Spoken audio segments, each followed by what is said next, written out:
Good morning standard 5।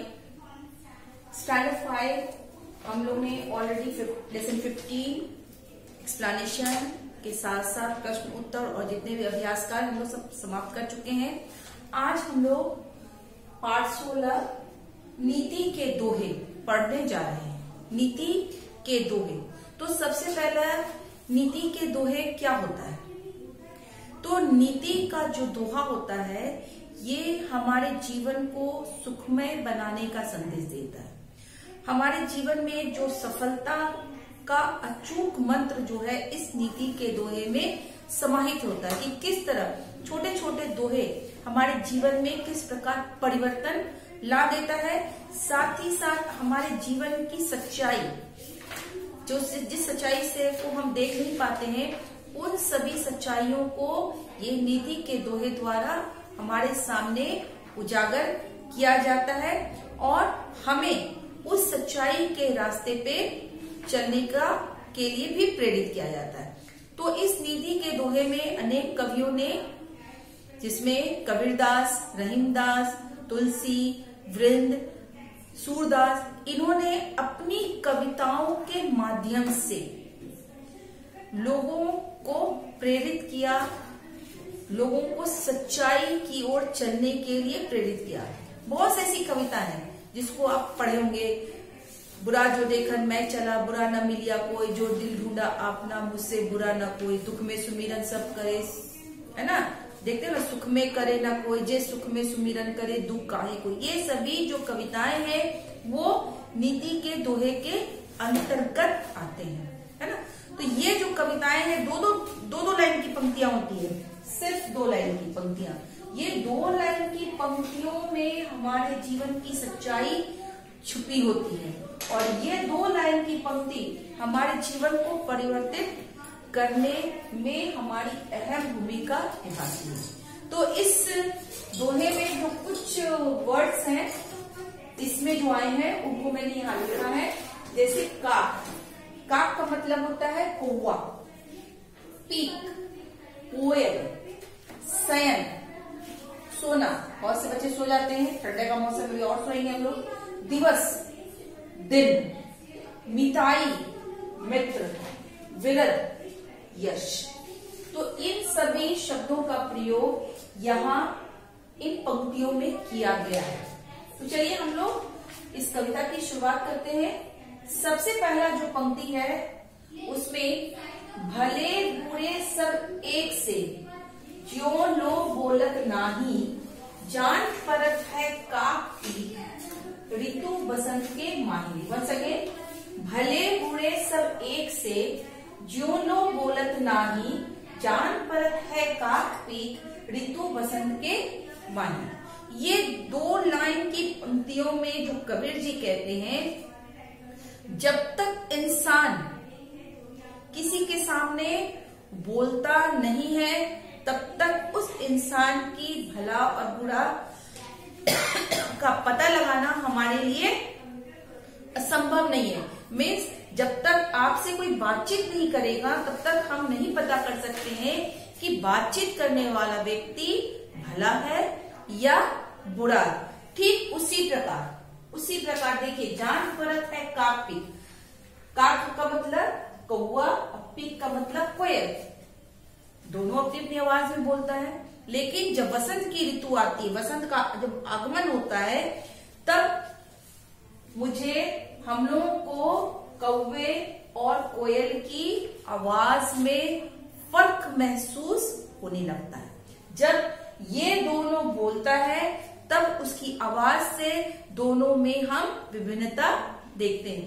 अर्थात जब ये दोनों को रखिएगा तो दोनों समान लगते हैं देखने में, लेकिन जैसे ही ये बोलना शुरू करता है तो इन दोनों में हम लोग विभिन्नता देखना शुरू करते हैं। तो यहाँ पर कवि कहता है कि जब तक आप अपने मुंह से नहीं बोलेंगे तब तक आपके सामने वाला आपके लिए भला और बुरा नहीं समझ सकता। लेकिन जैसे ही आप बोलना शुरू करते हैं, अगर आपकी वाणी मधुर है तो आप दूसरों के लिए आप भले हैं, और आपकी वाणी में अगर कठोरता है तो दूसरों के लिए आप बुरे हैं। दूसरा देखिए, दूसरी पंक्ति, रात गवई शयन करी, दिवस गंवायो खाए, हीरा जन्म अमोल है, कौड़ी बदले जाए। समझ में आया कुछ? रात गंवाई शयन करी, शयन का मतलब मैंने बताया था सो करके। तो इस पंक्ति में जो कबीर जी फिर कहते हैं कि बहुत से ऐसे मनुष्य हैं जो अपनी जिंदगी सारी रात सो के गुजार देते हैं और दिन जैसे आता है उसे खाकर गुजारते। मैंने कहने का मतलब है कि अपनी जिंदगी को सोकर और खाकर गुजार देते हैं। लेकिन कवि यहाँ कहता है कि ये जीवन, जो ये मनुष्य का जीवन हमको प्राप्त हुआ है, ये जीवन क्या है, हमारे लिए बहुत ही अनमोल है। इसे कौड़ी के भाव मत जाने दीजिए, इसको संभाल कर रखिए। ये अनमोल जीवन में सिर्फ खा करके और सो करके इस अनमोल जीवन को मत गवाइए। इस जीवन में आप बहुत से कर्मों के द्वारा अपने परछाई बना सकते हैं, अपना अस्तित्व खड़ा कर सकते हैं, है ना। आप लोग भी बहुत से ऐसे छोटे बच्चों के हिसाब से अगर देखा जाए तो आप लोग क्या करते हो, आपके लिए बहुत से अनमोल चीजें आपको दी जाती है एवरीडे, प्रतिदिन आपको अनमोल जो आपके किताब से संबंधित लेसन आपको शिक्षकों शिक्षिकाओं द्वारा दी जाती है। लेकिन क्या होता है, कुछ बच्चे जो होते हैं उन अनमोल चीजों को, उन अनमोल खजाना को अपने में ग्रहण करते हैं, और कुछ बच्चे जो होते हैं उन्हें इससे कोई मतलब नहीं होता, बस उनके लिए उनकी दिनचर्या सोना और सिर्फ खाना है। तो स्टूडेंट, क्योंकि ये जो है ये हमारे जीवन को पतन की ओर ले जाता है, लेकिन क्योंकि ये जीवन एक बार मिलता है, ये उस हीरे के समान है। जो हीरा को आप रखिएगा तो वो क्या करेगा, अपनी चमक से अंधेरे घर को भी रोशनी कर देता है। तो ये जीवन उस हीरे के समान है। तो इस हीरे में आप क्या करना है, खा करके और सो करके अंधकार की ओर नहीं ले जाना है, इसे अनमोल खजाने की तरह संभाल कर रखिए, और ये खजाना जितना आप बढ़ाएंगे वो इतना ही अधिक प्रकाश देता जाएगा। नंबर 3, जो गरीब पर हित करे सो रहीम बड़ लोग, कहा सुदामा बापुरे कृष्ण मिताई जोग। मिताई का मतलब यहां हमने बताया था मित्र। अब इस पंक्ति में कहते हैं कि जो इंसान, जो व्यक्ति गरीबों की मदद करता है वही बड़ा लोग कहलाता है। हमेशा गरीबों की जो मदद करते हैं लोग उसी को बड़ा कहते हैं। जिस प्रकार कृष्ण और सुदामा, या ये दोनों की दोस्ती बहुत ही विख्यात है। कृष्ण और सुदामा, कृष्ण सुदामा क्या था, एक कंगाल था, गरीब था, और कृष्ण क्या था, एक अमीर राजकुमार था।